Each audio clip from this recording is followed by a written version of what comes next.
Good? We're live. All right. So welcome everybody to the Comanche Forum. We're going to be interviewing candidates for the position of school board, as well as those looking to sit on city council. Mayor Pruitt is an uncontested race. He will not be here. However, he has provided our moderator, Matt Parbs, with a statement. My name is Andy Sokolovich. I am the president of Grow Clinton. Matt here is the vice president. We do this for every municipal election, and we look forward to these conversations. It takes a lot of guts, courage, and time to run for public office. So we wish everybody the best at the polls. Please refrain from yelling or going crazy. We keep these things chill. If not, Rich is a black belt in Taekwondo up here. That's still accurate? No. No. It's a blue now. Blue. Try to, sit back, be able to listen to what all the candidates have to say. Matt has some prepared questions. We will follow a format. Rich Phelan here, a dedicated volunteer, longtime volunteer, will serve as our timer, and he will hold up cards when you have 2 minutes, when you have a minute, and when it's time to stop. Do we have a 30-second card, Jay? We do ask that you be respectful of the time that you've been allotted. So try not to go over because we have this scheduled out to a T. And then at the end of the school board discussion, we will swap over and go to the municipal elections. Any questions, comments, or concerns before we get started? Hearing none. All right. Well, good luck. Thank you, Andrew Kita. I will turn it over to Matt Parbs to start this process off. Matt. Okay, thank you, Andy. And again, thank you to Rich Phelan for not really only being our timekeeper, but he really is the most important person that we have to mind. So as he said, the times, we have 5 school board candidates, and how this works is we will start off with each candidate providing a 2-minute introduction. And then I will ask as many questions as we can get through, and basically 40, 50 minutes for the school board. So you have 2 minutes to answer. Each candidate will get 2 minutes to answer the questions that I ask. And then we will end with a 1-minute closing statement. So again, we'll start with each candidate doing a 2-minute introduction, then we'll enter questions. We'll probably have time for 4 or 5, and you each get 2 minutes to answer those questions, and then we'll end with closing statements. Moderator does reserve the right to clarify or expand on answers, but again, the most important person in the room is Rich Phelan with the time. So we will start with on my left with Nicholas and work our way to Trevor with candidate introductions. So Nicholas, you have 2 minutes whenever Rich gives you the cue to start. Hello, my name is Nicholas Hendricks. I live here in Comanche. Proud resident here for since 2017 now. Born and raised in the area. Graduated from Fulton High School back in 2001. So I'm pretty familiar with the ins and outs of small town living.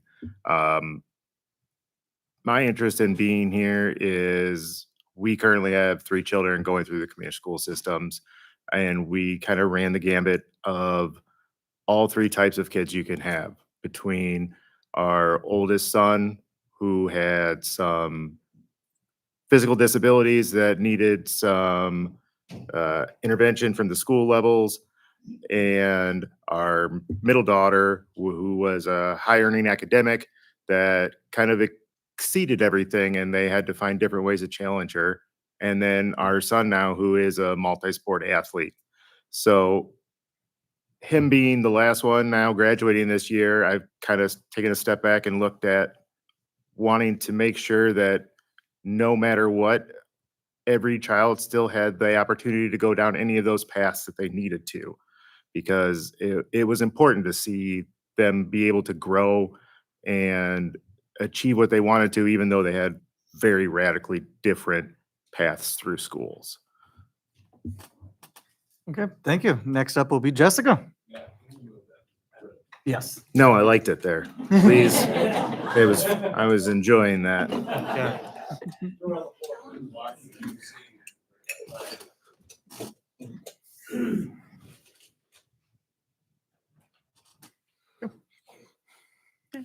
Good evening, everyone. I'm Jessica Herschelman. I've been a Comanche resident since 2009 when my husband and I moved here and bought our first house. We've since moved and bought 2 different houses in that same period. We have 3 girls. We have 2 in the middle school and 1 in the elementary. I'm running for the Comanche School Board because I truly care about our students, our staff, and the families that make up this community. I've had the privilege to see our schools from 2 sides, both as a parent and as a staff member. As a parent, I know how much we all want our kids to feel included, supported, and excited to learn. And as a staff member, I've seen the hard work and heart that our teachers and support staff bring to their jobs every single day. Those experiences have shown me just how important communication and teamwork are. When families and staff work together, great things happen for our kids. I believe in creating an environment where every child is valued for who they are, and every staff member feels supported in the work they do. I'm running because I want to help strengthen those connections between home and school, between the board and the community, and make sure every decision keeps the students at the center. Thank you so much for your time and caring about the future for our schools. I'd be honored to earn your support.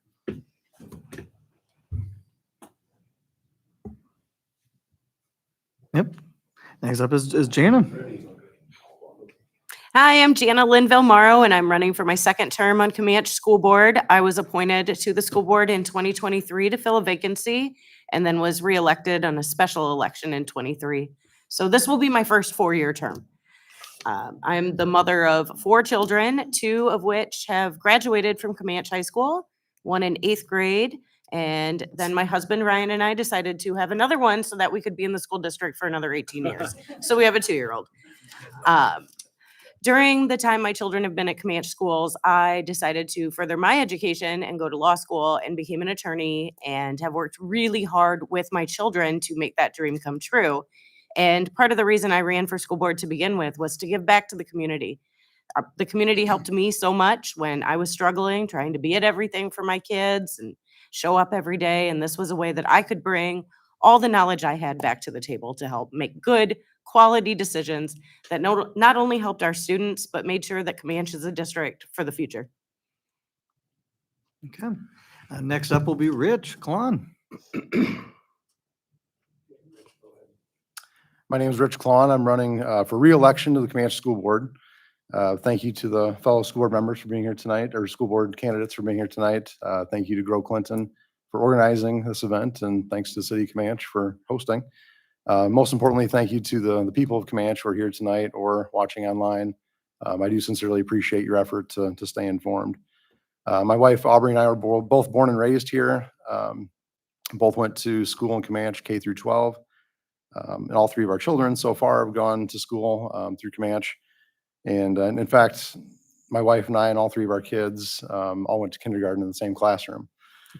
We now have a sophomore, 4th grader, and 2nd grader. So this time next year, we'll have 1 kid in each school. My wife's in her 19th year teaching kindergarten at Comanche Elementary School. I'm a 2005 graduate of the University of Iowa. Bachelor's degrees in business management and marketing. I'm a vice president at Clinton National Bank, and I believe my business background is an asset to the board. I was first elected to the school board 4 years ago in November of 2021. 1 year later, I was selected by my peers on the board to serve as vice president, a role that I continue in today. I have enjoyed my time on the board and believe my background and connection to the schools gives me a firm understanding of how the board needs to operate and do our part to make Comanche schools the best they can be. We'll discuss different topics tonight, but the reality is we don't know exactly what challenges face us in the years ahead. So I just encourage you to vote for who you think has good common sense and judgment to make good decisions. I hope that I've earned that trust over the years, and I hope that the people of Comanche will give me the opportunity to continue proving that in the years ahead. So thank you again. I look forward to the discussion tonight. Okay. Thank you, Rich. Next up is Trevor. All right. For those of you who don't know me, my name is Trevor Volts. For those of you who do know me, you might know me as Addie's dad, Griffin's dad, Graham's dad, Granger's dad, Graydon's dad, or just his husband. So I was born and raised on the other side of the river, a little bit north here in Carroll County. Mount Carroll. I don't know if anybody's heard of Mount Carroll. Very similar community to Comanche, a little smaller. At least it was when I grew up. Graduated from Mount Carroll High School. I was then joined the military. I was active duty for 4 years, and really helped me grow up as a young man. After that, I went to Bloomington Normal and got a degree from Illinois State University in business and economics. And after college, I messed around in corporate for a while, and I've currently am an investment advisor representative and own and operate an insurance company in Quad Cities. About 10 years ago, me and my wife jumped ship from Illinois to Iowa here, moved to Clinton and Comanche School District. We are currently raising 5 children in the Comanche School District. My wife is employed by the school district as a nurse. I served on a couple committees in Clinton while I was there, the Clinton Airport Commission, the City Planning Commission. A couple fun facts, I guess, is I do like to travel when I'm not in the office. I like fishing, hunting. When time permits, I do like to get on my bicycle. I've done RAGBRAI a couple times. So that's me in a nutshell. Thank you. We will now begin the question portion. And again, everyone will get a chance to answer every question. We'll start with Jessica first and work to Jana and around back to Nicholas. So first question for everyone, but to start with Jessica, is what are your top 3 educational priorities? I had to type it all up because I would have been lost in my thoughts. So my goals for the Comanche School District focus on supporting students, staff, and families. I want to strengthen communication so parents and staff feel informed and included. I want every student to have the support they need to succeed with inclusion and well-being at the center. I also want to ensure our staff feel valued and supported.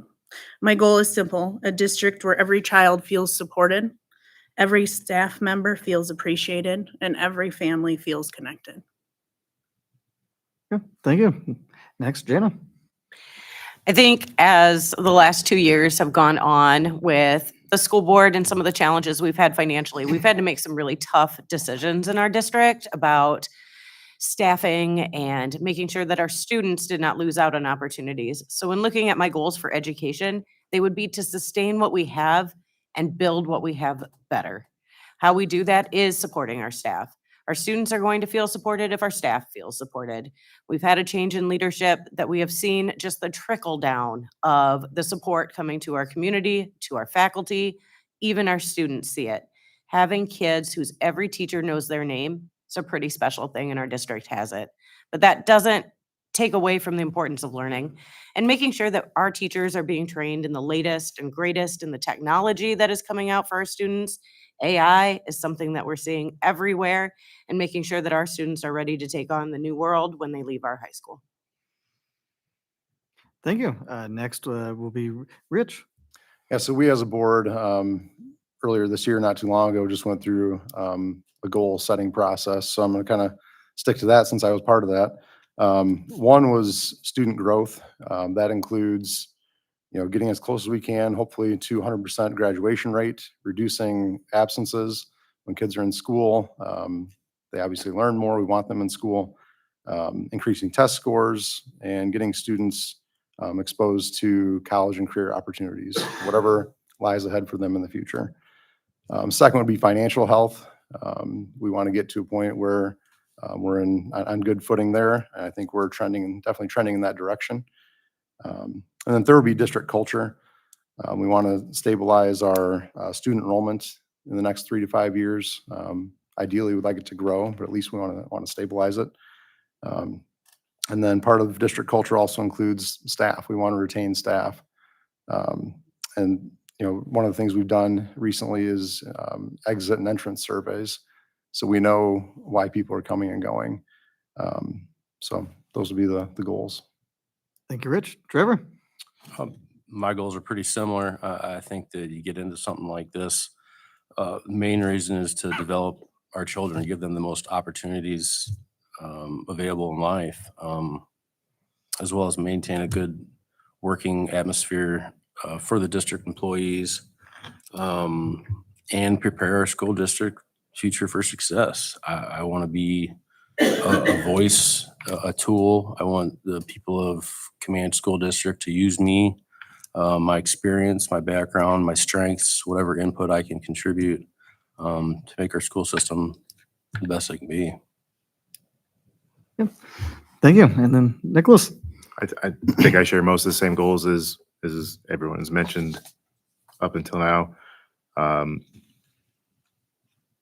Getting our kids on a firm basis, but as they're walking out into the world, I think is very important. I know there's been a lot of debate and transition on people on what to do after school, whether they want to go to college, trade schools, or maybe they don't know what they're doing yet. And I think trying to find different avenues to help those kids walk out of our doors and into something successful, whatever that is for them, I think is a better option for us. And I think we're starting to realize that more and more with some of our, workforce initiatives that we're going through and working with some of the other stuff like that. Supporting the staff in the school and giving them what they need to be able to do their jobs more effectively. As a husband of a special ed teacher, they work, they're there every day, and it goes on and on when they get home, and giving them the ability to have more resources, I think is pretty crucial for us. Thank you. Next question is for Jana. And one of the great pleasures has been working with Justin to realize just how complicated school funding is and how way out of my purview school financing is. So with that in mind, what tools, skills, and action plans do you bring to the school board to create a solvent budget and increase quality of education? I think our experience over the last 2 years, while I did not get to sit on the committee that brought to the table some of the proposals that we reviewed as the school board as a whole, there was a lot of work that went behind the scenes to everything that we were bringing out to the community. We had to analyze everything from the cost effectiveness of cutting a position to looking at some of the bigger ticket items such as insurance, and really making sure that we were making good quality decisions as we looked to reduce our budget significantly last year. One of the big things for school finances is consistently a learning game. I can't sit here tonight and tell you that I know everything about school finance because I would be lying to you. Every day I learn something. Every day it's looking up something online about what does this actually mean. Mr. Schaefer sent out an email and it had some different letters in it. I don't know how that applies. So really the big part of school finance is being willing to learn and put in the hard work. Because if you think you can just show up to a school board meeting and know what is going on, that's absolutely wrong. Rich? Yeah, just to expand on that a little bit. I think my background working at a bank and in finance does help me in that area, understand some of it. But the school finance is very complicated. Like everybody said, we went through kind of the exercise Jana was talking about, cutting around $1.2 million on a $13 million budget this past year. It was very challenging, but we were able to do that. I think we were all proud to do that without losing any opportunities or courses for the kids, which was very important. And I thought very, very impressive for us to be able to do that. And I think I'm very proud of how transparent everything was through that whole process. The staff knew what was going on the whole time. So hopefully we don't find ourselves in that position again, but we're on the right path. Thank you. Trevor? I mean, finances are a huge responsibility. I have a lot of experience with finance. My background is finance. Raising a large family in this environment takes financial stability, strength, knowledge. Running a small business takes a lot of financial sense. I am aware that there is budget issues with the school. I think that every decision made needs to, school board members need to do their due diligence and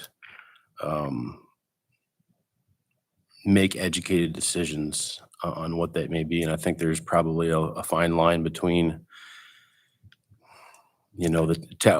upping technology for future and budget cuts on personnel and stuff like that. I don't know everything that's on the table for the school board, but like I said, any decision made will be an educated one for sure. Thank you. Nicholas? It's something that kind of fits pretty well into my wheelhouse. I have my educational background is business management. I'm operational manager for a manufacturer here in Clinton, and it's a lot of the stuff that I deal with on a daily basis in my job. Trying to find ways to be able to spend the least amount of money to get the most amount of resources for any particular project. It's a hard thing to do, and it is a balancing act all the time. But if you can take the pragmatic approach and look and see that even though it's high dollar investments, is that something for the future that is going to pay you returns? Is it going to be not a flashy, look at me, ooh, our school has this, but is it going to actually give us something in the future? And those are some of the hard decisions I've seen our school board currently making with the budget deficit that we've been dealing with. And it's been rough, and they've been doing a pretty fantastic job with it. And I would love to be able to lead or lend some of my knowledge and some of my experience into some of making those choices in the future. Thank you. Jessica? This definitely is something that's not necessarily something I'm great at. I can teach K through fourth grade kiddos, their math. I work with them, but this is totally this would be a new learning curve for me. I think the most important thing for me is that I just want to make sure that the community understands where the funds are going and then how the decisions are made. Okay, we'll have a follow-up question, just a sentence or two, no need to time this one. So we'll start with Nicholas and go. So I guess what is your main budget priority then, when you're in budget planning? No timing. Yep, just one or two sentences. To keep on the path that we're on right now, it seems as though they have identified exactly where we need to be going, and keep on that path. I know we weren't left with the best situation, and I don't, without being overly informed with everything that's been done already, there's no reason to try to jump in and think I can stir a pot differently. It's kind of what it's gonna be right now, and that's where I'm at with it, is just kind of keep on the path that's been established. Jessica? I'm going to say probably just make sure that we're continuing the path that we're going so that we can help reduce it and continue keeping our staff that we have. Yeah. I would say seeing that bottom budget number be black sooner rather than later would be really important to me. But I think really what is the focus for me all the way around is the transparency, not hiding the ball. And we have wonderful leadership at all three buildings and in our superintendent that does that fantastically for our board. Yeah, I would say the most ideal situation is to grow enrollment. Obviously, your revenue will go up that way. We've talked about this as a board for a while. Some of that includes actually marketing. People don't think of schools with marketing, but it does make a difference. You'll see that we're getting things out positively on Facebook. We really need to promote the positive things that our school district has going on. I think we're doing a better job of that. Thank you. And then Trevor? I agree with both Rich and Nick. I don't think that I know everything that's going on with the financial budget, but I do know that I would not take any decision lightly. All decisions need to be made, take seriously and make an educated decision. Growing the school capacity enrollment would be an important aspect of that. I agree with marketing. But it's a hurdle I think that we have to jump. So I know that I could contribute to helping make smart financial decisions for the school. Okay. Thank you. So we'll go back to timing now. So the next question, we'll start with Rich. I think I've heard it at least once. So technology and AI, but specifically AI, has become an essential part of society in the workplace. How do you feel about the use of AI in education and as a school board member? Yes, I actually just brought that up at our school board meeting this month, if anybody was there watching, but I'd asked that administration look into presenting something to us as far as, AI is not going anywhere whether you like it or not. But I want to know, what are the pros, what are the cons of AI from both a staff standpoint and from a student standpoint. I think we want our students to maybe learn how to use it the best way possible, but also not have that hinder their education in the process. So it's going to be a challenging thing to deal with, and that's why I want to hear more about it. And I think we have staff members going to training about it, which is great, and looking forward to hearing more on that. Yeah, Trevor? I'll be honest, I don't know a whole lot about AI. I mean, from what I play around with myself, but I think it is something important to take a look at. I think that if it can help our students, can help our staff, we should use it in the ways that we can. Technology's changing.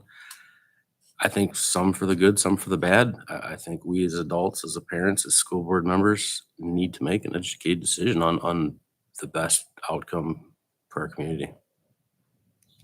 Yeah, Nicholas? This is where I get in trouble from a political office standpoint, because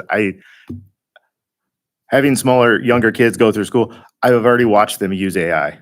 I've watched them sit there and take a test with Snapchat and be done with it. And there is no way to get in front of that. They're always going to be a step in front of us, and trying to pretend like they're not going to do that, I think, is going to leave us on the back foot for a long time.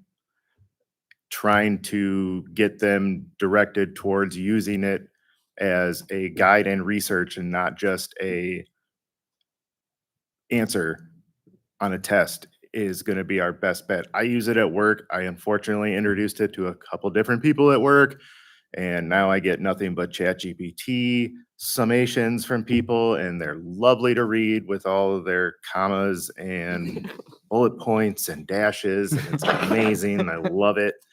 But if treated like what it is, as the tool that it is, it can be an amazing thing for the staff and our students to use. And I think if we can start leaning in and teaching them how to use it like that, use it as your research library, use it as your assistant, as your tutor, as your helper to get you information, it's a great thing. If you're just going to use it to be lazy and do that, I can't get around that. But learning to use it the way that it can be optimized for the best, I think, is how we should be focusing on teaching to our students and our staff. Thank you. Jessica? Can you is it over AI and technology? So AI is the specific focus, but if you have, general technology as well, but yeah.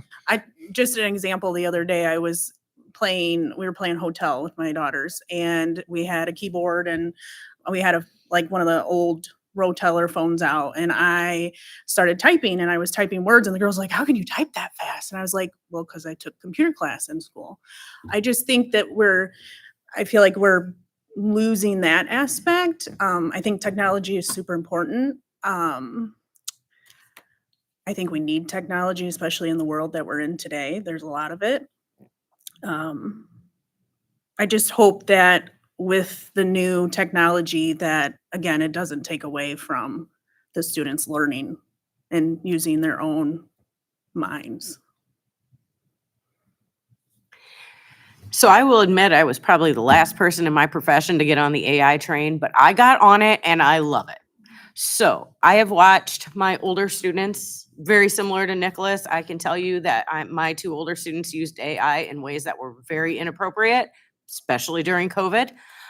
But I think that we have a wonderful opportunity to use AI in a way that is structured around here's a jump point, take what you've learned, and now you do your own.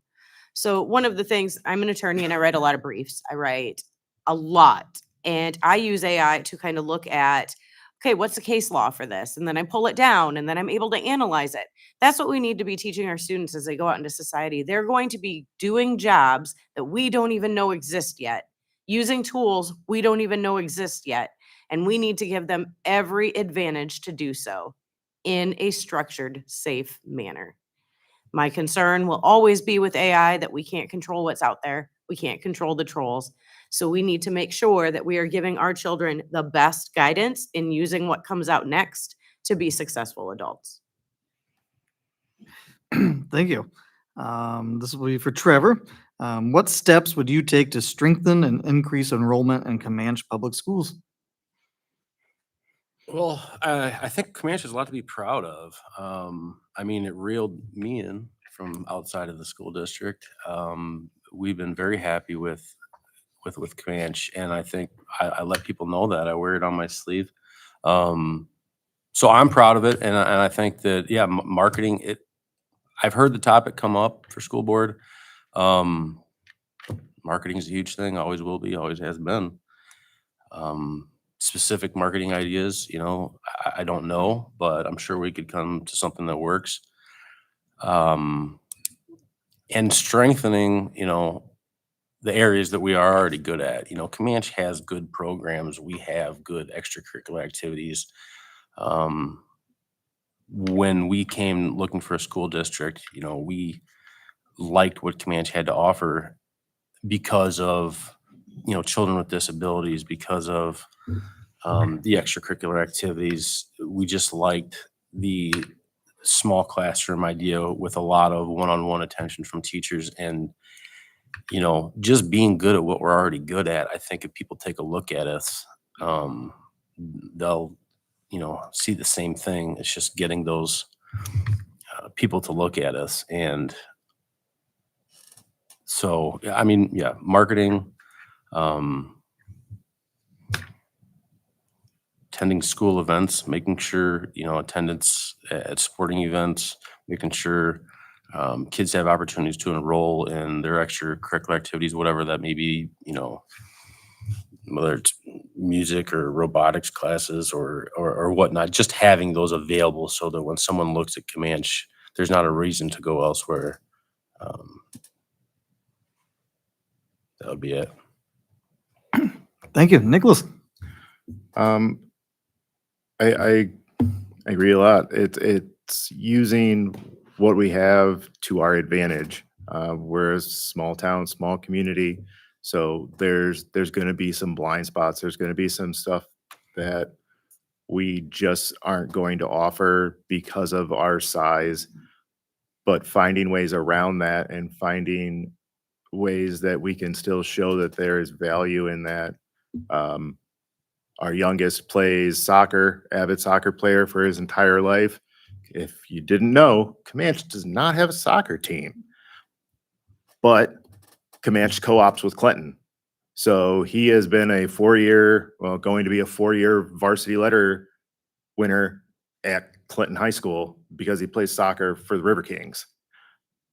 We didn't know that. We were kind of in the dark 8th grade going into high school because it's just like, well, Comanche doesn't have a team, so I guess you're going to run track now. And finding out things like that is, I think, something very helpful for a town like us that is going to be deficient in some of those things that we just don't have the volume of population for. We need to find ways to be able to go out there and co-op with places like, I know Prince of Peace was also another one that they could have went and played soccer with.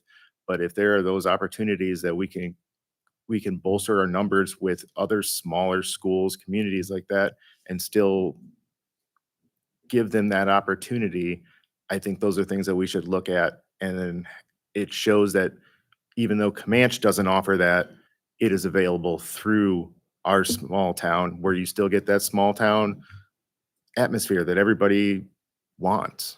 At least I think they do. Thank you. Jessica? Can you say the Yep. question So, again? When it goes around it, Mhm. I'm listening to everybody and then I lose my train of thought, so. Yeah, so it is, what steps would you take to strengthen and increase enrollment in Comanche Public Schools? So for my husband and I, it was pretty easy just because one of our daughters is in the special ed program at the middle school. And we wanted that small town vibe. Comanche had that small community that we thought would be fabulous. So I hope that people see that and see the things that we're doing in our schools and continue to do in our schools. And that kind of just brings them in. Okay, thank you. Jana?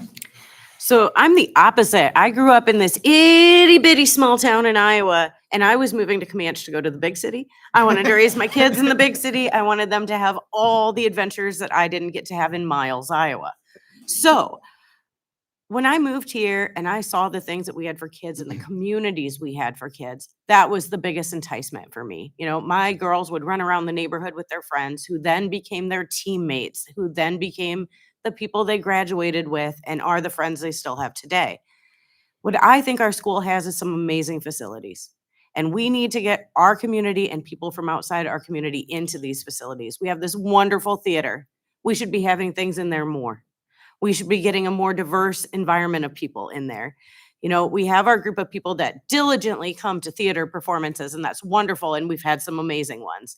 But we need to do something else with that space when we're not having theater performances to get people who aren't interested in theater into our facilities to see what we have to offer. Another thing we've been doing is doing these social media campaigns. And I think everyone needs to take the responsibility to share those. We all have people that we don't even know are looking for a new community for their family. And one little share is all it takes to get them in here. It's all of our responsibilities. Rich?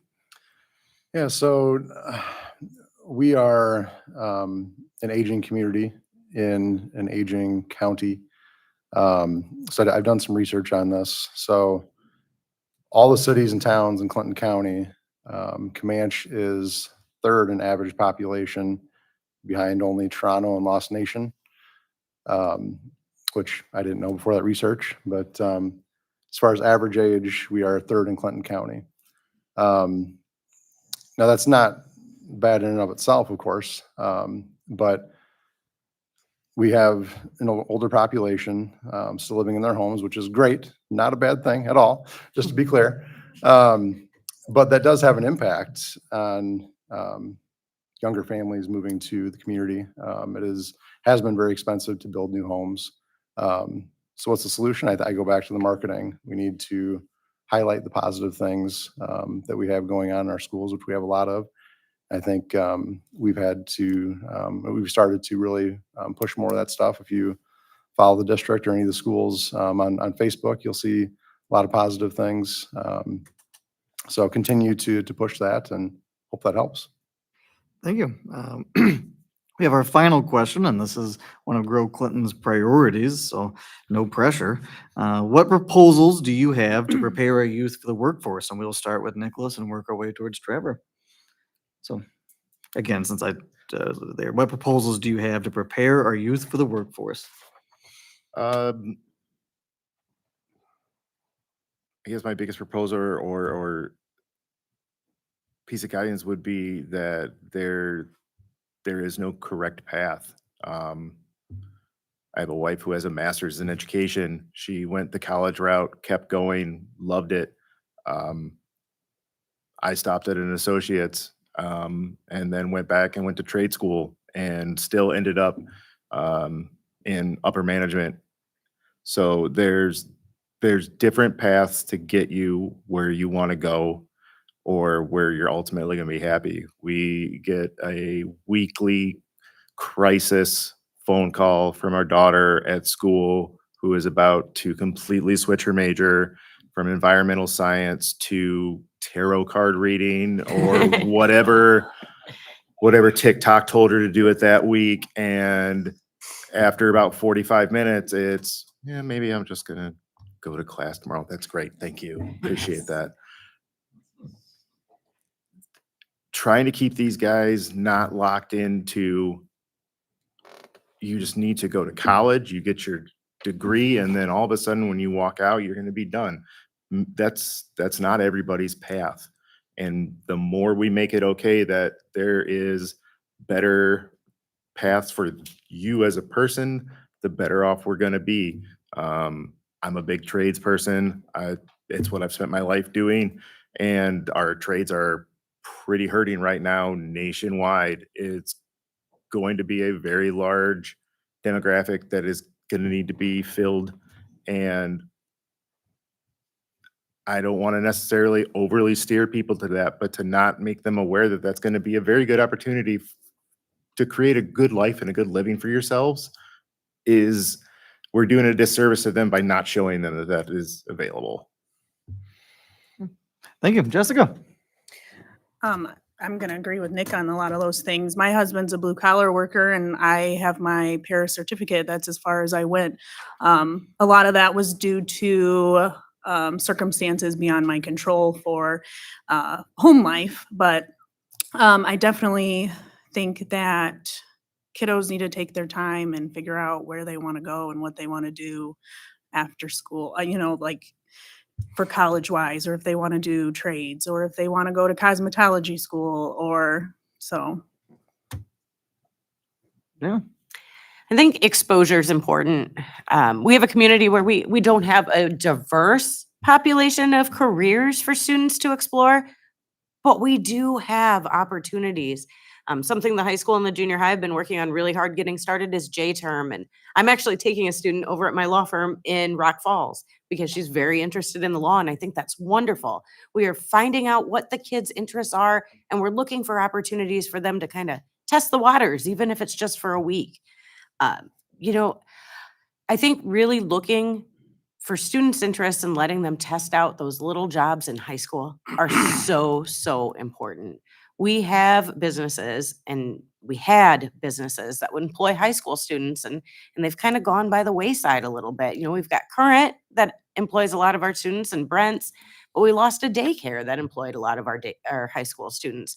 So we're not giving our kids the opportunities that we could for employment to see what they like, what they don't like, so they can make those hard decisions about college. I'm not the person that went on the straight path either. I didn't decide I wanted to be an attorney till I was 35 and here I am now. Yay. So I think that really making sure that we're looking at the students' interests and finding them opportunities to test that water is so important. Yeah, just to expand on the J-term thing, for those that aren't clear about what that is. So the first week after Christmas break, our middle school and high school students will get to explore different career opportunities. Some of that will include job shadows and internships. So these kids really get to see, is this something I really want to do, or is it just something that sounds good? So I think that's great to take a week to do that, get them some real life exposure to what that profession may look like. But I think our goal is to, whether somebody wants to be a lawyer, an engineer, an electrician, or a plumber, go to the Navy, Air Force, go right into the workforce, we need to show them what that looks like and what the path they need to go through to get there. And I think we're doing that. We're definitely on the right path there. I was part of a couple of years ago, part of a committee, career and technical education through the high school. And there were other business people in that. And one of the simple things that came about that, there was discussion about, schools use Google Docs, where a lot of people in the business world use Microsoft Office, which is Microsoft Word and Excel. And I think there was some connection there where high school students are now starting to get introduced into some of that stuff. So I think we're definitely headed in the right direction. Okay. Thank you, Rich. Trevor? I mean, my goal proposal would be what comes from the feedback of students, from teachers, from other employees of the school district. Just not being nominated for school board, I've had a lot of people throw ideas at me, and I think that bring those to the school board and we talk about it, and I've said this several times, but do due diligence. I think go around. It's our job as school board is to go find the facts, see what the school is missing, see what school, students want to do, see what students are excelling at, things we may need to offer, programs we may need to grow, but give them the most opportunities available to them. We want them to learn and be able to get out there in the world and do what they want, do what they're good at, and prepare them as best as we can here in Comanche. But I'm relying on feedback from current employees, the school district, and staff to let me know where they see weaknesses and where they want to improve and what else we could add. I'm an open book, I want to be a voice for the people of Comanche and the city and the school board. Okay, thank you, everybody. It's commendable that you're all are committing yourself to public service and kind of giving up that precious sweet time to help, like you said, serve Comanche. And so with those that in mind, we'll end with closing statements, and each is about a minute. And we'll start with Trevor and work towards Nicholas. So closing statements with Trevor, and again, 1 minute. So hopefully you learned a little bit about me if you don't know me. I believe I'm in this for all the right reasons. I'm in this because I have a family going through the school that's in the school system. My children are in the school system. My wife is in the school district. I think I can provide value as a school board member. If I didn't, I wouldn't be running. I'm not a politician. I just think that it's something that I take to heart. I think it's something that I'm passionate about, and I think it's something that I could be good at. So,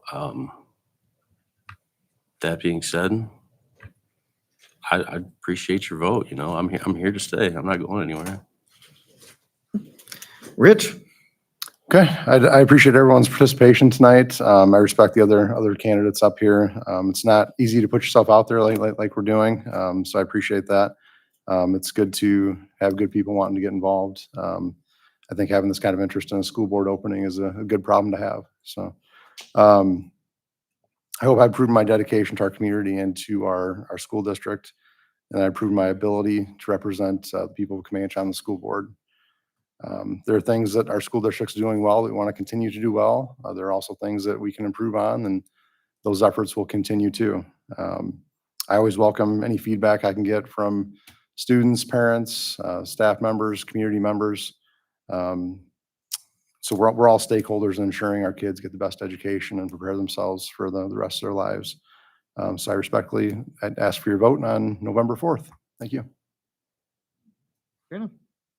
First of all, thank you everybody for coming tonight. It's great to see such a full room. Last time I did this, it wasn't nearly this full, so this is super exciting. Thank you for everybody running. This job, when I first started on school board, I had no idea what a time commitment it was, but it's worth every minute. Every moment that I have worked on something for the school board, I have found a piece of joy, even if it was learning all of those acronyms. I believe that our school has a huge future, a bright future, and we're going to be a leader in Clinton County, Eastern Iowa.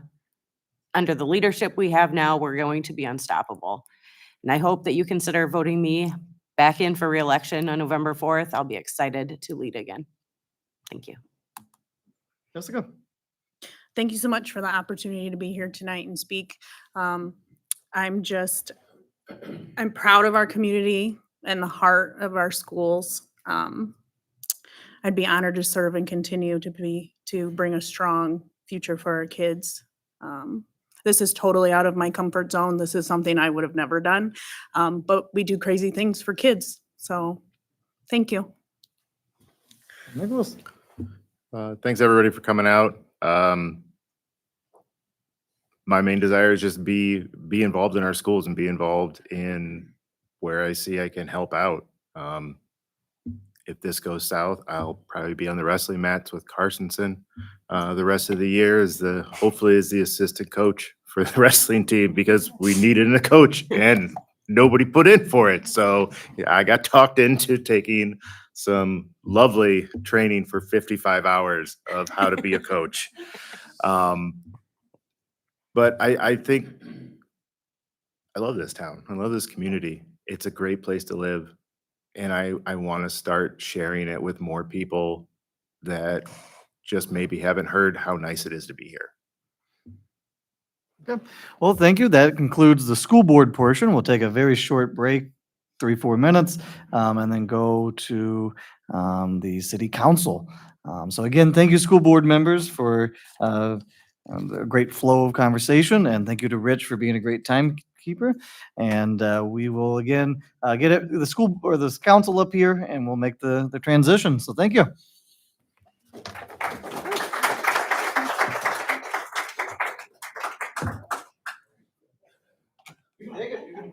You want it? I don't need it on my desk. No, I got it. You can use it next time. Yeah.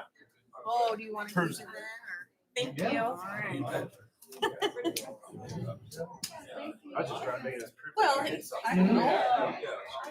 As long as he doesn't throw them away. Oh, I went out the wrong way.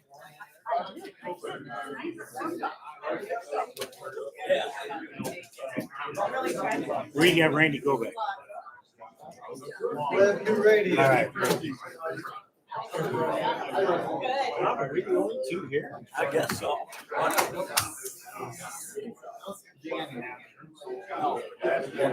Greg got hung up in someplace. Really? Got hung up in Germany or something. Oh, no kidding. That's what somebody told me. I'd like to be in Germany.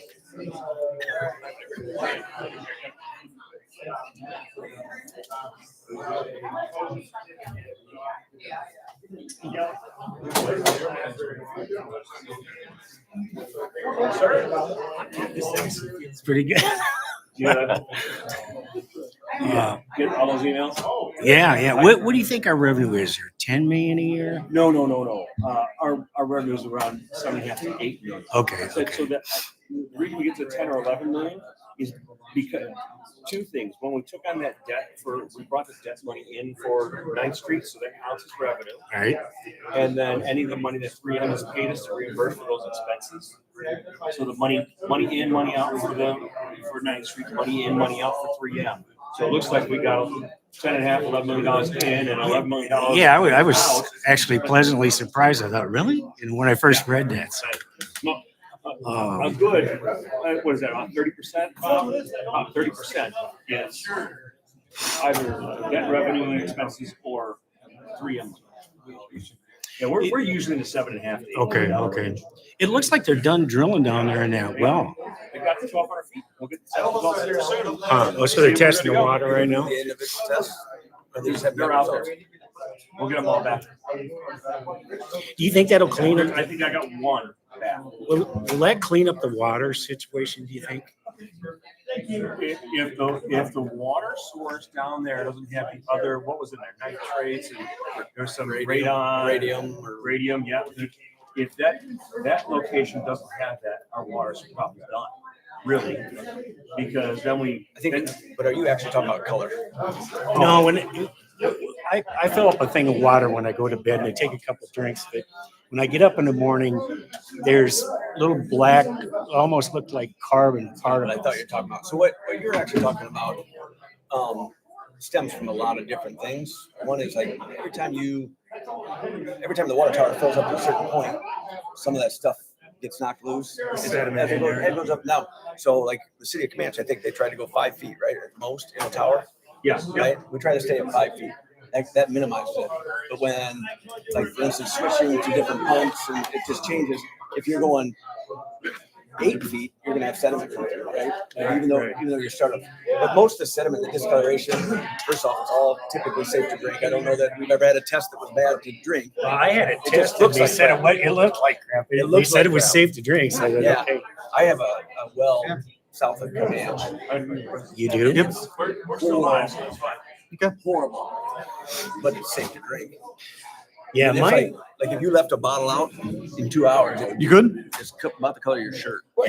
Yeah, really. You sit there and brush your teeth and shit comes out. And I have a whole house water filtration system. That's also true. Which is a waste of money, by the way. So all those things, typically, fluctuations. Oh, okay. Fluctuations in water system from usage Hmm, or flushing a okay. hydrant, right? That's why they said flush a hydrant, right? You just stirred up a bunch of sediment. Well, yeah, I get that because the flow of water, and then if we Water, disrupt water that. hammers when it shuts off.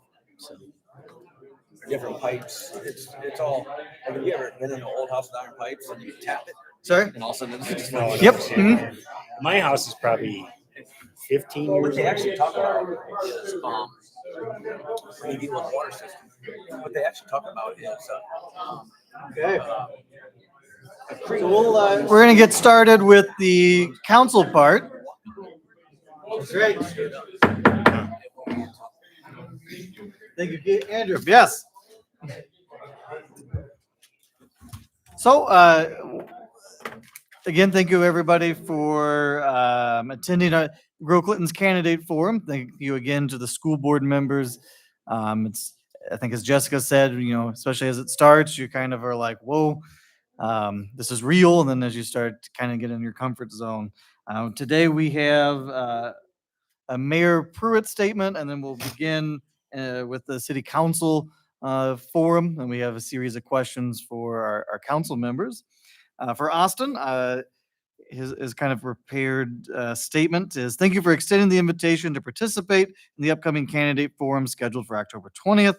It's an honor to be considered for a platform to engage with the community and share my priorities and vision. Regrettably, due to a prior commitment that cannot be rescheduled, I'm unable to attend the forum in person. Please accept my sincerest apologies for this conflict. In lieu of my absence, I would be pleased to submit a written statement or answers to questions in advance so the community members may still hear directly from me.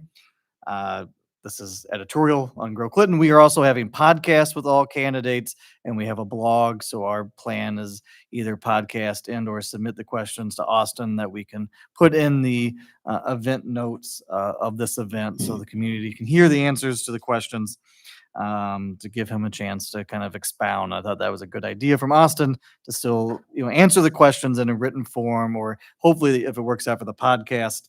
Again, all candidates, I think you might be scheduled for one coming up. Yep. Yep. 29th. The 29th, have the option to go on Grow Clinton's podcast to have a long form version of this forum. So, and as the incumbent seeking re-election, I remain committed to continuing the work we have begun together.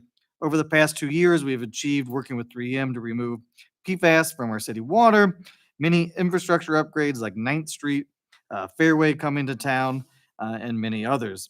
If residents or the forum committee have specific questions, he welcomes the opportunity to respond in writing and have his responses included in the forum materials.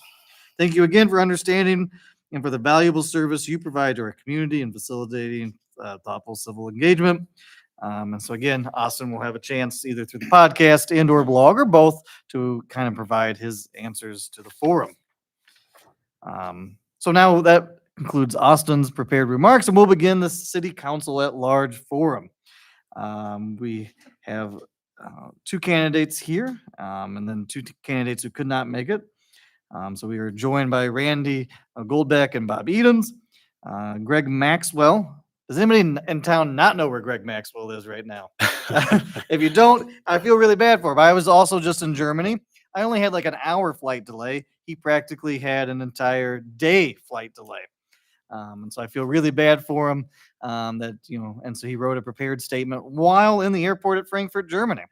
And so again, his absence is because he has had a very long 2-year planned vacation. And it just happened to be that there was a very long delay. So I will read Greg's statement before we begin the candidate forum. And so Greg says, I wanted to reach out to you because I've encountered travel problems with a 10-day trip my wife and I have been on with the travel bug.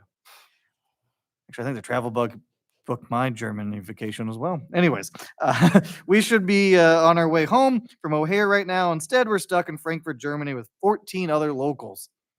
There's a good chance I won't be back in time for tomorrow's night forum. Just to check, Greg, is that in the audience? Okay. With that said, I wanted to at least send you a statement that could be read below. My wife and I have lived in Comanche for nearly 40 years, our entire adult lives. We raised 2 kids here. This is our home. We're now at the other end of the spectrum, nearing retirement. About 2.5 years ago, I became concerned with how much city property taxes and other city fees were increasing in cost. I began attending city council meetings on a regular basis. I spoke about my concerns numerous times and always encourage council to look deeper into controlling cost rather than just doing the easy thing and increasing taxes and fees. I feel like I've had some success making a difference, but I'm still not satisfied with the results. That's why I want to take it to the next level and be a part of city council. I've had a lengthy career in finance and I have a strong understanding of budgets, financial statements, sources of fundings, etc. I've been with the Clinton County Treasurer's Office for the past 5 years, and I have a deep understanding of the property tax process and how those fund the city. As a city council member, I will work hard to be accountable to our citizens to ensure the city optimizes every single dollar collected. I am confident there is room for improvement in this area, and I will focus great effort to make it better. I appreciate what you and Grow Clinton do in that regard to this candidate forum. I apologize for this inconvenience. I knew things would be tight with my schedule, but I never dreamed our flight would be canceled. In fairness, this trip has been planned for 2 years, long before I decided to run for council. And if there's any way I can make it, I'll be there, but it doesn't look good at this point. Any questions, please let me know. I have suspect to see him running through the door at like 7:15 to at least answer some question. But again, my heart goes out to Greg. Nobody wants to be Yep. stranded in an airport without a flight. So, Nope. so with that said, the forum will be the same. Candidates will have a 2-minute introduction. Then we'll have a series of questions. You will each get 2 minutes to answer said question. Then we will close with a closing statement that is a minute long. So we will start with Randy. And again, thank you to Rich for being our timekeeper. He is the master of ceremonies, and he will let you know where you are with the time. Does he have an applause thing there too, Rich? Yeah. So- But he does have a buzzer. I'd like to go. Yeah, my name is Randy Goldbeck. Can you all hear me okay back there? I was born and raised in Comanche, left when I graduated from high school, worked abroad for many years, and about 7 years ago, I talked my wife into moving back here to Comanche. We bought a home on 2nd Street, married 4 grown children, 5 granddaughters. Nobody wants to have another son. So I've got 8 things I'd like to see happen in Comanche. I'm assuming we're going to get into goals, and I'll elaborate on those. I worked for information technology company for many years. I'm not allowed to use their name, but you're using their software every day. I was a senior director there. My business unit was about 250 million a year, where I was responsible for every aspect of that, and had several thousand people reporting to up through my organization. So that's a quick Randy commercial. So Thank you, Randy. Bob. Good evening. My name is Bob Edens. I'm a lifelong resident of Comanche. I've been here as of the other day, 52 years. And I am married to my wife, Jennifer. We have 7 kids that have slowly making their way through the entire Comanche school system. We lived here our entire married life of 32 years. And my vision for Comanche is to keep it simple. I want to keep it strong. And I think that with the friends and family and the community that we have, we can do this together. And I think it'll take all of us to work in a positive fashion to make it happen. But I think that that's what we can do. Thank you. And again, I have faith that we might actually make it through all 8 questions. And so we'll keep mine on the clock. But with that said, we'll just alternate between the 2 of you. I can't tell. So we'll start with Bob. What's your long-term vision for Comanche in 10, 20 years? And how do we start working toward it now? So my long-term goal for Comanche would be to, one, I would like to see us increase our population. There's a lot of things we can do. I was actually, I'm going to steal Rich's statistic that we are the 3rd in age. We are the 3rd oldest community. I did not, or in Clinton County. I'd like to see that change. I'd like to see younger families come back here. We need to figure out a way to control the housing costs and get them back here. One of the problems we have is we do not honestly have a place for them to come to. We don't have enough housing. I myself being a builder, that's pretty dear to my heart, but I do think we need to get the younger folks back to Comanche. I think we can clean up Washington Boulevard and put put in place a different feel, I would say, is what the word I'm going to use. A different feel of what Washington Boulevard is. When you come into Comanche, you feel something different than what we currently feel today. Randy? Yeah, I've got 8 things I'd like to see happen. First one is exercise fiscal responsibility. I'd like to see our funds get built back up to, there was a resolution in February of 2023, and at least that, maybe even more. So that's one of the things I'm going to do is work to get that. Work to get clean water in the city of Comanche, clean drinkable water, train noise abatement, and an above or below grade train. As I'm guessing, there's probably 40% of the population live on the river side of the tracks. And if there's a train there, we don't have access to emergency response vehicles. I've had a lot of opportunity to sit behind waiting for a train, and it takes about 7 minutes for a train to come through. According to the Department of Transportation, there's going to be 21 trains come through Comanche here shortly. So that's roughly 2.5 hours a day that we would not have access on the riverside of the tracks. So work to get road improvements, expand business development, working with you guys. I think the key employees of the city of Comanche, the heads, the department heads, are underpaid compared to other municipalities. So once we get our budget balanced and we get these other things dealt with, I'm going to lobby to get increases for those folks. Lastly, and it's probably not real popular, I oppose the library. I think $4 to $7 million is a lot of money for a town this size, and we have other priorities that need to be dealt with. So that's it. Thank you. And again, 2 minutes per question. So I forgot to restate that. So this is for Randy. Each year, the city council is challenged with the issue of creating a solvent budget. How do you prioritize budgetary choices from infrastructure to public safety to everything in between while meeting existing needs and future growth? Well, I think it goes back to these 8 objectives. Like I know the water situation, I think hopefully will get addressed with the new well.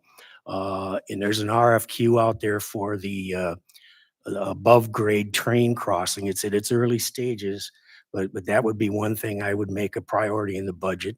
Road improvements, taking that road use funds and funneling that in there. And then, as I mentioned, increasing the salaries of the key city employees. So those would be my priorities for the budget. So. Okay. Bob? So I think we only have so much money to work with. That's plain and simple. The alternative is to just keep asking for more. And I think we need to contain as much as we can what we're asking from the citizens, and it should all be service related as opposed to profit related. I think that we need to prioritize essential services without increasing rates as much as we can. And then I think we need to try to treat city utilities as a community service as opposed to a profit machine. Okay. Thank you. This question's for Bob. How can the city better position itself to attract and retain businesses while preserving its small town character? What role should the city play in supporting new and existing businesses? Well, one of the things that we can do is offer TIF incentives to businesses. My wife and I actually are beneficiaries of that. And actually, there's a couple of people sitting in the audience who, by direct result, are beneficiaries of that. Due to the fact that we received TIF financing to make a development, we were allowed to actually put people in homes at a lower cost and than that would have been had we tried to do it on our own. And the same can be true, though, on the commercial side. All the way down Washington Boulevard, we're setting up a urban renewal area is being established.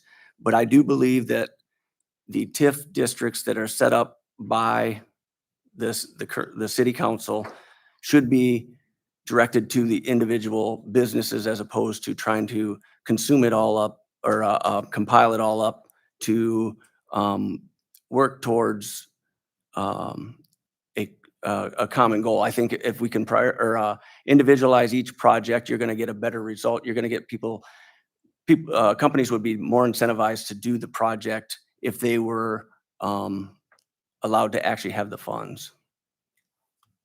Okay, thank you. Randy? Yeah, I agree with Bob about the TIF funds that for housing, small to medium-sized businesses. I'd like to see us get more involved in the rail yard out there along Highway 30. I'd like to see Highway 30 extended across the state of Iowa. I drive that quite frequently. I think that would bring in business. And then lastly, working with you guys, I would like, if I get elected, I'd like to be involved in attracting small to medium businesses to Comanche because I think it's good, helps us grow. So. Okay, thank you. Randy, this question's for you. What are your ideas to strengthen the quality of life for existing and future community residents? And you stole my thunder. I was going to say, please incorporate the library referendum in your answer. But yeah, just general question on quality of life for existing and future community residents. Yeah, if you've driven around town, you'll see there's a whole whack of signs for and against the library. I just want to publicly state I am not against the library. My wife is a very avid reader. She's down there not every week, but every other week. But there are some things that we need to fix down there, like get the parking lot ADA compliant, maybe add another bathroom. But it's still tough for me to swallow a $4 to $7 million investment in that when our revenue is probably $8 to $10 million on a good day for the year. So on the riverside, the train noise, I don't know if any of you can you guys hear the train where you're at? We certainly can. So, and then probably more importantly is that emergency access. As Rich said, we're all getting older and unfortunately we're going to have to use, ambulances and fire trucks and such. So. Bob? So quality of life is actually, for me, is really interesting in regards to, like, when we just did the splash pad, not everybody was a big fan of the splash pad, but to me, it was a quality of life issue. We do need to bring things to the city of Comanche to increase our quality of life in the parks or things such as that. One of the things that quality of life that we're not looking at is like you said, Randy, the train sounds. It's a different level of quality of life, in regards to a large portion of the public are actually just used to it. They don't understand. I had a gentleman come into town the other day and he said, "Oh my God, I forgot about trains. I forgot you guys had trains." And that is a big quality of life. Unfortunately, though, I think the costs are going to make it so it stays an issue for a long, long time. But I do think we could invest in quality of life projects around the city and try to get the younger folks back here. Thank you. Well, Bob, this question is for you. What measures would you take to help beautify the community and strengthen existing neighborhoods, amenities, and attractions? Well, I think Washington Boulevard is just a key thing, and we're actually kind of making some strides with that with some of our ordinances that we're currently getting in place with the junk vehicles and stuff. But I mean, to me, Washington Boulevard's a big thing for the city of Comanche because you cannot come really in or out of Comanche for the most part without seeing Washington Boulevard to some extent. And if we get that cleaned up, or just change the attitude on it. I should say that when I say cleaned up, I mean it more that I think we need to, as a city, take another approach and take a little more pride in what we have on Washington Boulevard. Randy? Yeah, I tend to agree. I would not approach it, in an autocratic fashion with those businesses, but I'd work with them and say, what can we do to get this cleaned up? Because it is, I watched a thing on Channel 6 News about DeWitt and downtown DeWitt. And I thought, we don't really even have a downtown per se. So that's one thing. I think the parks, some of them could probably use some work on it, just maybe some upgrade of equipment and stuff. But so that's pretty much what I would do. So. Okay. We'll have a follow-up question that just comes to mind, and is, so what role does riverfront development have in that? Or how would you develop Comanche's riverfront to drive the economy? Let's do with that question. How would you develop Comanche's riverfront more to drive the economy? And we'll start with Randy. Well, if you took the marina and knocked that down and put in a nice little bar and a restaurant, I think you'd have, that was my wife's idea. I think you'd attract some stuff there. We ate at Go Fish the other day, and I thought, why can't we have that here in Comanche? So the rest of it is pretty much housing. I don't know how you're gonna change that, but that would be one area I'd work on first. So. That's kind of what actually came to my mind, is the lack of locations to do much with the river Yeah. itself. I mean, that's besides the library, and at the far end, the marina, which is privately owned. We don't own that, so there's not much we can do there. The library project, I think, has some stuff intended in it for that particular purpose. But that's just what the citizens want. We'll see what happens there. Yeah. Yeah, so I think, I don't know if this will actually happen. One of the things we hope to do is maybe submit to Comanche as like a Ragbri dipping spot, just to have a dipping there right you go. there. So one of the issues that I've heard with that is primarily our lack of lodging.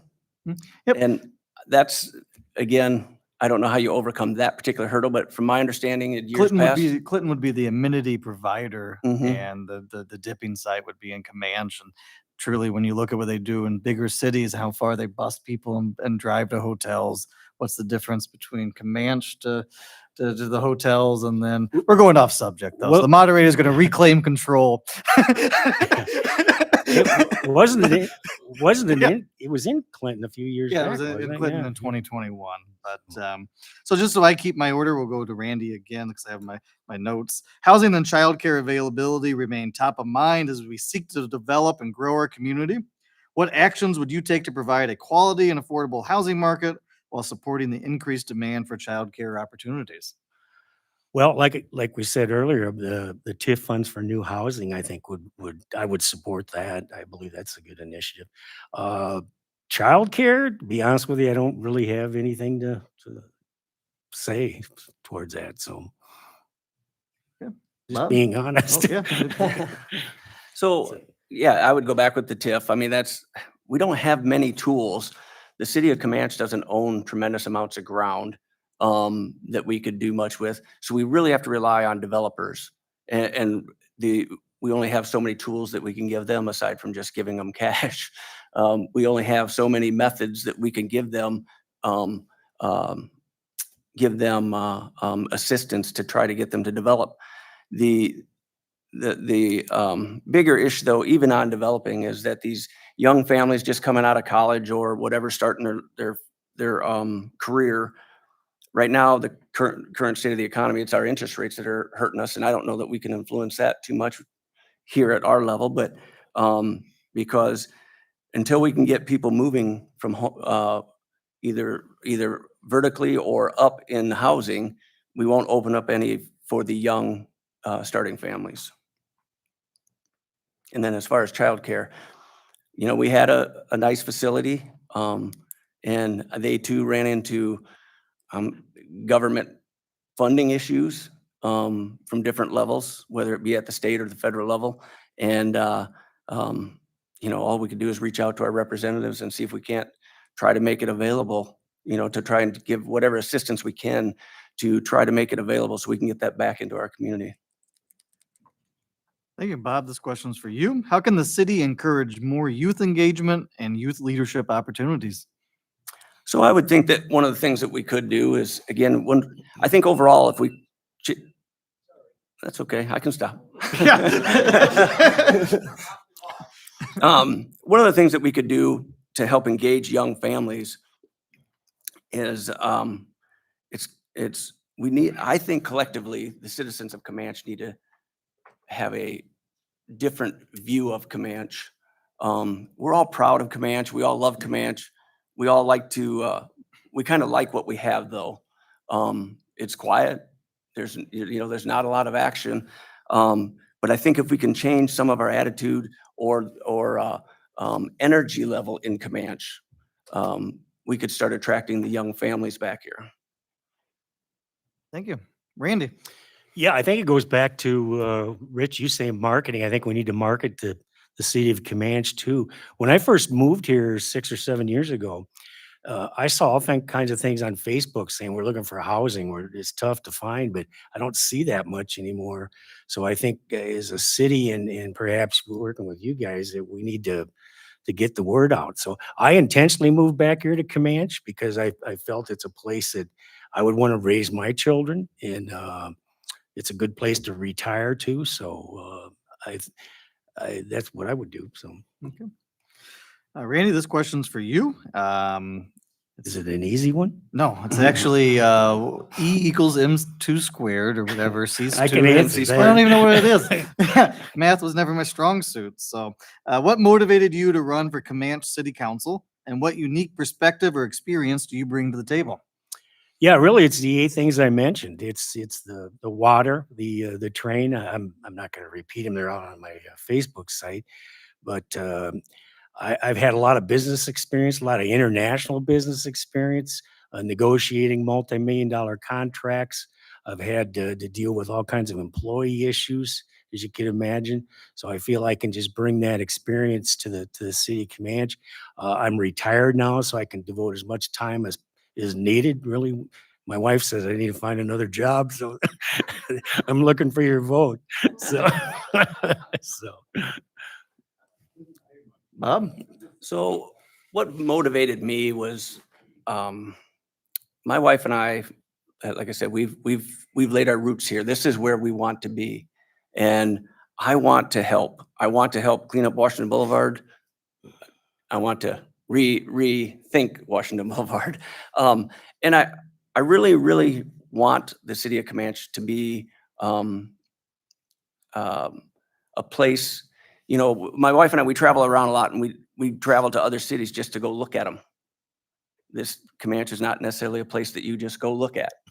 And that's what I would like. I would like to try to get us to a position where people want to just come see Comanche for Comanche. And that's what motivated me to get on the council, was to help make decisions and maybe change some attitudes towards how we get there. Thank you. That precludes all of my prepared questions. We got just a little bit of time, so I'm going to pick on Rich Phelan or Tom Detterman, who have been, involved in these forums, through the years. Do either of you have any questions? I know that that you would like to ask, given that we have a few more minutes to go. So, okay, Tom. Tom has served both at council, supervisor, and at the state level. So. And the previous yeah, so. Mhm. I just agree with housing. I think housing is a big issue. We need to grow our population. We need more jobs. Everything is chicken and the egg. But yeah, we need more housing. We need people to step up to free up the lower property for the newer and stuff. That's a big issue with, I think I talked a little about tax abatement, Saudi and all of the houses. People have 50% tax abatement on their houses. We definitely need to go above and beyond anything else to try. Okay. So that was gave me some time to think of a question then, which is for Comanche especially, and you guys have kind of alluded to it. So what is the business that we should be working together to bring to Comanche, or the type of businesses or the industry? We'll start with Bob and then go to Randy. We talk about so what is it? Like what can we work to bring here? So I've said this for a long time, and Comanche is kind of unique in our geographic location. We can't grow to the riverside. We can't grow to the north because there's Clinton. Can't really grow to the swamp, or to the south because it's swamp. And we can't really grow to the west unless we jump over a swamp. And so it's so difficult to figure out what you can do. And I really think that we're gonna struggle to get, for instance, industry into Comanche, which that is huge. Now, taking advantage of what's going on at the rail park and the Atlas plant and all that stuff, I'm hoping for Comanche that it's a win-win situation. But I do think, business-wise, Comanche is still quaint and unique. And I think the small town entrepreneurs that are going to try to put in some small shops or their own little twist on things, I think is what we need to get to Comanche. Because again, I don't think people are going to travel to Comanche just to see Comanche. We need to get some stuff that's unique. I personally don't think we need a Subway, for instance. We need, Randy's Sub Shop instead. So something like that. Okay. Thank you, Randy. Yeah, it's, as Bob alluded, it's a challenge when you look at this city growing, but again, I think we need to work with small to medium-sized businesses. That Atlas Roofing technically isn't in Comanche, is it? No, part of Okay. that area though does benefit the Comanche School District. that Sure, whole sure. Layout, depending on where you are. Uh, Like, for example, the city of Clinton sign is actually, right, was in Comanche and it was, yeah. So that Yeah. whole area's got a very interesting drawing, but to your point, no. But I think if we repurposed Washington Boulevard, I'll use that term, to get some small businesses in there. I noticed there's a beauty shop opened up there where the old pizza place was at. There's no sign there, but still just to clean up that corridor, because if you look at the other parts of town, there's not really many places where you could do that. So I tend to agree with Bob on that. So Okay. It's not a question, man, Mhm. but I do like your idea. I'm interested in Bob and Randy's comments on it. But, getting one register to recognize Comanche is a different spot for Ragbri. Somebody mentioned, we don't have the amenities. Well, we're the end of the Ragbri. Everybody goes home. after they get there. right. So, we do have to have some amenities, but I think it's an opportunity for Clinton and Comanche to work together. And Comanche Agree. Yeah. ability. I support that 100%, by the Yeah, way. Yeah. Yes. What I was referring to is that's what their reasoning was. I think we've tried 4 times to get it, and every time that's what they've told us was our reason that we couldn't do it, is because we don't have lodging. Because I know at one point in time, there was another local citizen who thought about trying to, what is the quantity? What do we need to have? And it was astronomical, and that's where partnering with Clinton would be great. But again, I think you have to persuade them that, because I agree with you, most people do go home, they dip it and they get, on the road, they got a long way to travel. So, yeah, Yeah, yep. But that's the reasons I was told at least 4 different times. Yeah, you are correct, and I think that leads to the question that we can end with, which is you kind of both have talked about the landlock and some of the difficulties. And it's actually a question I originally had on the list today, but I did take it off, which is regionalism. So yeah, we'll start with Randy. How do you propose, with Comanche to work with Clinton and Fulton to better the region and lift all boats? Can we digress a moment about the bike trail in Ragbri? I'll look at my moderator. We want to get out of here by 7:30, so we had 2 minutes. Yeah, so you have a 30-second digression. I didn't mention it, but we've got a very good bike path plan. I'd like to see that brought to fruition. I was reading a lot of articles where a lot of people move to a community for bike paths. They do, and I think that we need to continue to invest in that, and that should hopefully attract new businesses and employees. So your question. Well, I'll give, just sorry, for go fairness, ahead. we'll give Bob Oh, a that's chance to fine. respond. I'm fine with that. Okay. And then as the president of the River Bend Bicycle Club, of course, I would agree, even though I don't know how to ride a bicycle. But Rich tells me that every time. So again, yes, we'll end with this last question, which is regionalism. So how, we'll start with Randy. What are some proposals or ideas you have with partnering with Clinton and Fulton to grow the region? Well, I think again we need to attract businesses that would all 3 of those municipalities would use. So the the city of Fulton, as you know, just went through a major road rework. I don't think we should do that in Comanche, not that we have the roads to the downtown to do that. So, again, I support the Highway 30 plan. I think that's kind of a regional issue as well. Just businesses in that whole region, so. Bob? So I would say that if we could get businesses actually to work with other businesses, start a campaign. And, I have to admit, I'm the owner of Current Coffee, but say for instance, you could get Current Coffee and Deanna's Java and Steam Anchor to start some promotional program collectively to try to join, to do something collectively to get people to travel to these other little cities. Or, I think there's different avenues we could look at for that, as far as finding like businesses and try to get them to work together to create some kind of a local area event, food trucks to whatever. But I do think that because of Comanche's layout, that we would really need to work extra hard at trying to make this happen. Okay, so we will start with Bob and go to Randy. These are closing statements, so you have a minute closing statement.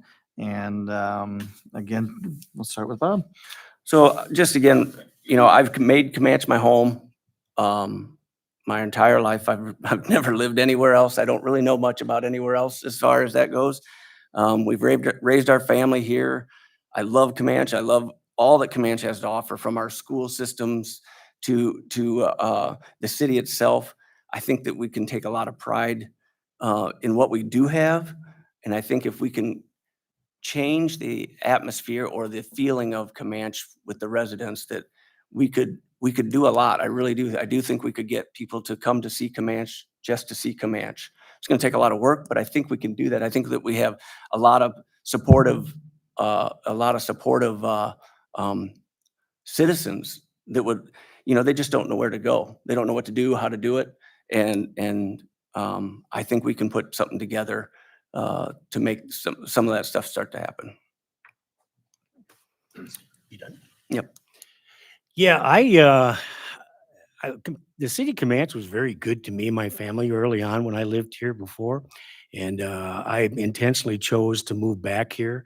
I've got some things I'd like to see happen for the city and for the rest of the city people. So I feel like with my business background and acumen there, that I could do a good job for the citizens of Comanche. So. Okay, I want to thank both of you for your time, and then everyone else is here for giving your Monday evening. Thank you for Andrew Kita and the staff for opening up this and the live stream on YouTube. And of course, thank you to Rich for being the timekeeper. On October 30th, we will be doing City of Clinton's at City Hall of Clinton. But again, I think both for the school board and the council at large, thank you for devoting your time to public service and being willing to be a public servant. And I think everyone did a great job tonight and answered all the questions. So again, thank you everyone for being here. We will see some of you again, if not before, when we bring back legislative coffees in the winter. So again, thank you everybody. Thank you to Rich, and let's everybody have a great night.